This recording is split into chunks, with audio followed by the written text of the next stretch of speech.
afternoon, and thank you for choosing the Nutrition News Network. Happy New Year to everybody. I'm Brian Budd here for the Nutrition News Network, January 7th, 2020 edition. Today is, of course, Tuesday, and we have a couple of stories to go over, actually a couple articles. Actually, just one article, but a couple other things we can go over. We'll put on the screen. But number one, we're going to talk about Nutrition News Network New Year's resolutions, how to break those bad habits. And what we're going to do is take a look at the science behind weightlifting or anaerobic exercise or resistance training on how to break bad habits. We'll go into how that actually works with the dopaminergic systems in the body and how that can help you out in a series of programs to help with that. Also, we're going to talk to you about the secret of anti-aging. Nutrition makes anti-aging possible. The secret of your telomeres. These are very interesting things to talk about with the age of science now going into the 2020s, and what we didn't know about 20 years ago basically makes it possible. And then the final thing we're going to be talking about is oregano oil for dopamine increase. Oregano oil is a great nutrient for dopamine increase, but also for that bugs that you get into wintertime with the upper respiratory infections, sinuses, colds, things like that, which I have right now. So we'll be talking about that and more here on the Nutrition News Network. I'm Brian Budd. Nice to have you today. So we're going to start off with an article, well actually just not an article, but it's a study about weightlifting and the effects on it for 12 weeks on increasing the ability to get rid of cigarette addiction. So lifting weights is very good because it works on two systems in the body. So number one, it works on the system which is called the adrenaline system. So whenever you, let's say, are lifting weights, so you pump a weight up, you're using a adrenaline system, and that conditions your dopamine system. So they found out by doing this for 12 weeks, respondents were more able, less likely to go back to cigarettes because they were engaged into a weight training program. But any exercise is good, but especially with weight training, because weight training actually does train the dopamine responders a lot better than cardio exercise. Cardio is very good for increasing serotonin and dopamine, but is more effective for dopamine when it comes to lifting weights. It actually makes you stronger and fitter emotionally, physically, especially with cardio. I think a mix of both would be good in that respect. But this is a 12-week exercise, but especially as you age, it's very important to get the resistance training and the cardio as well. Okay. All right, next study we're going to be talking about is the secrets of telomeres and making anti-aging possible. So what I want to talk about here is basically something that came from Wellness Resources about 6 years ago. And it's something I've known for about 10 years, but I kind of looked about it. It's an article back in 2013, the end of that year. It's about six years ago. And it says the 21st century is ushering a new era of nutrition science, basically demonstrating the astonishing power of nutrition to benefit human health. In this light, the search for the fountain youth is no longer a fairy tale.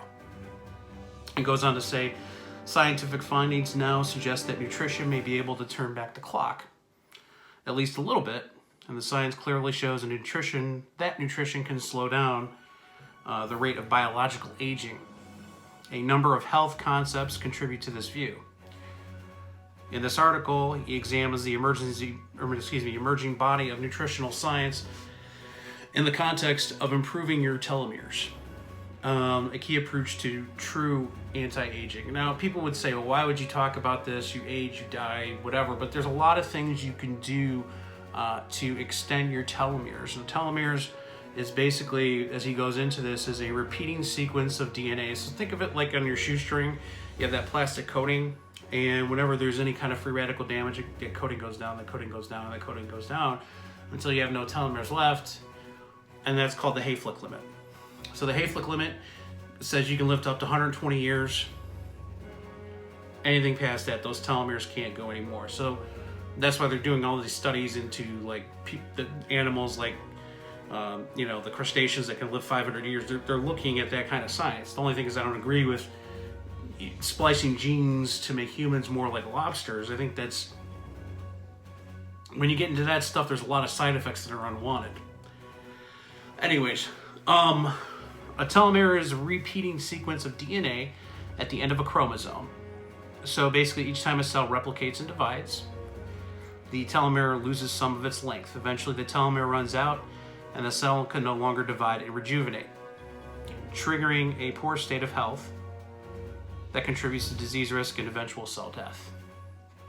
In 1962, Leonard Hayflick revolutionized the cell biology when he developed a theory relevant to telomeres known as the Hayflick limit, which places the maximum potential lifespan of humans to 120. At the time, too many cells can no longer replicate and divide to keep things going. 50 years later, the new gene science emerged, opening the door to maximizing our genetic potential. Various stressors accelerate the rate of which telomeres shorten, in turn speeding up the rate of aging, biological aging. Many conditions of age-associated poor health are associated with short telomeres. Telomere shortening is clearly linked to heart disease, a larger waistline, diabetes, and cartilage loss. Short telomeres force inefficient gene function that locks into place a triad of problems involving inflammation, oxidative stress, and immune cell aging, which drive the rate of aging and risk for all diseases of aging. Another aspect that's important in this topic of telomere quality is different from telomere length. For example, Alzheimer's patients do not invariably have shorter telomeres, but the telomeres they do have show significant signs of malfunction, a problem that vitamin E helps to correct. In some ways, telomeres are the weak link in DNA. They are readily damaged and must be repaired, yet they lack the repair efficiency of other DNA. This results in an accumulation of partially damaged and poorly functioning telomeres of lower quality, regardless of length. One way to view our potential influences on the aging process is simply to slow down the rate. In context of telomeres, this means utilizing and strategies to slow down the rate at which they are shortened, while helping to protect and repair them to maintain their quality and emerging the body of nutritional science that is now possible. I'm going to stop right there because they have the secrets, the breakaway technology to extend telomeres. They already have it. The government has it. I mean, it's already there. Vitamin E, wonderful. It's great. Tocotrienol vitamin E is amazing. But they already have the breakaway technology that can extend telomeres. Now, what does that mean? Well, for the average person, nothing. But if you're rich enough, you can pretty much live for a lot longer than you were in the last century, even if it's poor health. Now, that being said, the average public isn't going to get this technology, but it is out there. Another intriguing policy that goes on, another intriguing possibility is that we may be able to lengthen telomeres while maintaining their quality, actually turning back the biological clock. This can be done by improving the activity of telomerase enzyme, which can lengthen back telomeres while simultaneously protecting the longer telomeres to ensure quality. The goal of this article is to give you a better working understanding of the situation, as well as practical steps you can do to improve and maintain the health of your very important telomeres. Basic nourishment for your telomeres. Genetic destiny is not written in stone. Genes are somewhat pliable, and nutrition excels at offsetting gene weaknesses. Just because you have a genetic weak dealing of the deck doesn't mean that you're going to get diabetes. Many gene systems are set up in the womb, the first few weeks of life, further molded into shape in our early years. Thereafter, they are influenced by a variety of factors, especially nutrition. These are called epigenetic settings, and they determine how genes manifest their functions. For example, if we say that thermostat represents your core genetic makeup, then the temperature the thermostat is set to and the program that will raise and lower temperature are epigenetic factors. Telomere length is epigenetically regulated, meaning it is influenced by nutritional status. It goes on to say here, malnourished mothers give their children a bad dealing of the telomere deck, leading to future of increased rates of heart disease. Conversely, well-nourished mothers help establish optimal telomere length and quality in their children, which is very important because a lot of people think that it's no big deal, but it is it starts from the womb. So There's some genetic weaknesses from my family that I have to overcome by diet and some other things, but everybody's in the same boat. Just because you have great genetics and, like, say you look good, you look young for your age, you can't abuse your body and expect to get away from it forever. Healthy functioning of telomeres requires adequate methylation. Methylation is the chemical process of donating methyl group, 1 carbon atom bonded to 3 hydrogen atoms, to the genetic material of the telomere, epigenetically marking the telomeres for proper function. The important point to understand is that the telomeres work properly like a car needs gasoline, basically stating that the primary methyl donor for this is called SAMe, which uses nutrients like methionine and MSM sulfur, choline, and trimethylglycine as building blocks. Eggs, very important, fatty meats, vitamin B12, folic acid, vitamin B6, supporting the telomere genomic stability. The most important basic supplement for telomere support is a good quality multiple vitamin, along with adequate dietary protein, especially sulfur-rich proteins. Example would be eggs, cottage cheese, dairy, red meat, chicken, legumes, duck, nuts, and seeds. Eggs contain the highest source of choline in the diet, so your brain requires a large amount of methyl donors like choline. As I always say, when people don't eat eggs or they don't eat anything with cholesterol for about a month, they seem to literally start aging. And I noticed this myself. When I start drinking protein drinks only for probably like 2 weeks straight, I start to notice more gray hairs. I know that's shallow, but I noticed that. When I start eating eggs every day, not even 3 times a day, but once a day or like 4 times a week, I mean, it is hilarious. My hair starts to look like it's starting to turn dark brown because of the methyl in the donor groups. When you're starting to get more gray, it means that you are getting more inflammation. Also, it could be an imbalance of copper and zinc. You want to make sure you got to get that checked out. But your brain requires a large supply of methyl donors to maintain a good mood. Chronic stress and depression typically indicate the lack of methyl donors. Many telomeres are undernourished and prone to accelerated aging. This is a major reason why stress ages people, or people having kids ages people, which is pretty much served by, I mean, unfortunately, it's not impossible, but that's why you want to have your kids young, because once you get older, the rate of acceleration gets harder, especially for women to have kids. But it basically says that the simple fact, I don't know why I'm talking like this, a simple fact can help you determine your personal minimum daily requirement.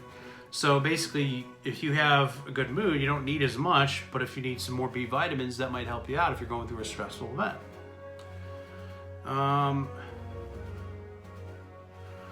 Minerals and antioxidants to help genomic stability in the telomeres. Nutrition excels at helping offset the wear and tear that is part of the daily life. Many nutrients help and assist with DNA repair, including that of the telomeres. Lack of these antioxidants leads to increased free radical damage, and of course more damage to telomeres. For example, patients with Parkinson's have shorter telomeres than expected for normal aging, in direct relation to the amount of free radical damage associated with their condition. So it just depends if you didn't have enough cholesterol in your diet is the number one cause of Alzheimer's. Number 2 would probably be, I would have to say it's a tie between 2 and 3. It could just be a genomic instability. Like you could have a weak genetic dealing of the deck with, your brain tangles in your brain. That happens to everybody. Or it could just be environmental. You could have been in a place that had a lot of aluminum, or you were in World War II in Europe, and that might have caused it as well. I mean, there's a lot of factors, but the number one they're saying is, of course, lack of cholesterol. Cholesterol is basically the number one thing deficient in an Alzheimer's patient. Obviously, there's environmental and, of course, genetic defects. Magnesium is necessary for many enzymes involved with DNA replication repair. Magnesium is important. You need it. It's amazing. You don't want to be low on magnesium. Low magnesium, the way you can tell, short fuse, irritated, tired by stress, lack of focus, sugar cravings, ADHD tendencies, I consider a lack of magnesium, especially if you're craving a lot of chocolate, because magnesium is high in chocolate, but you also have a lot of sugar in there. Zinc is also involved with DNA as well as the repair of DNA. Lack of zinc causes an excessive amount of DNA strand breakage. Also zinc and carnosine, vitamin C. Vitamin C is important as well. Inflammation and infection drive telomere loss. That's why I'm trying to lose weight right now, because being overweight by 60 pounds,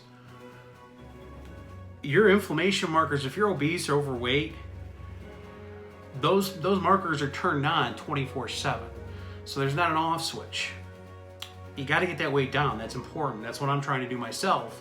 So that way I can turn that down, because as I age, I don't want to be walking around with a cane. I don't want to be walking around. I'm not knocking people like that, but I want to be healthy. I want to be able to, still lift weights 3 to 4 times a week at the gym when I'm 80 years old. I don't care. Look at Jekyll LA. So vitamin D is another one. It just says that's very important. Fish oil, important. I mean, there's a lot of things that are very important, but a lot of it is just getting your stress in order. That's the biggest key. So the secret to anti-aging is in your telomeres. Great story. So our final topic we're going to talk about today is oregano oil. Now this stuff is the bomb. The reason why I love oregano oil is because it is a great sinus nutrient, especially I've had some dietary indiscretions over the holidays. I'm sure a lot of us have. But usually a lot of sinus infections are mostly fungal. 80% I think are fungal. So oregano oil is a good antifungal, but also a good natural antibiotic. If it's got the active component, which is called carvacrol, and it's helped me with my sinus issues, because I usually get them around the holidays. I don't normally get sick like I am right now, but it's usually because of just stress and everything else. But I'll tell you this, the oregano oil really works, but oregano oil is also good with the carvacrol for increasing dopamine. And dopamine in excess is caused by addiction. So here's another tool in the toolbox, along with lifting weights and some oregano oil. It also gives you a good sense of fresh tasting. A lot of people can't stand the taste, but it actually is like a terpene, meaning that it actually is like a turpentine to your lymph system, meaning it loosens it up a little bit to get the gunk out of there. So that's very important. Also, dopamine is very good for reward pathways to die that down. So yeah, dopamine in oregano oil, they're showing that it has increased it, and that's amazing. Truly is seeing what nutrition really can do. So basically, if you're a fan of this page and you'd like to be a part of new updates, please go ahead and click subscribe at the bottom. And I'm Brian Budd for the Nutrition News Network, and I will talk to you soon. These statements have not been evaluated by the Food and Drug Administration. This show or products appearing on the show are not intended to diagnose, treat, cure, or prevent any disease. Nutrition News Network. All rights reserved. Copyright 2020.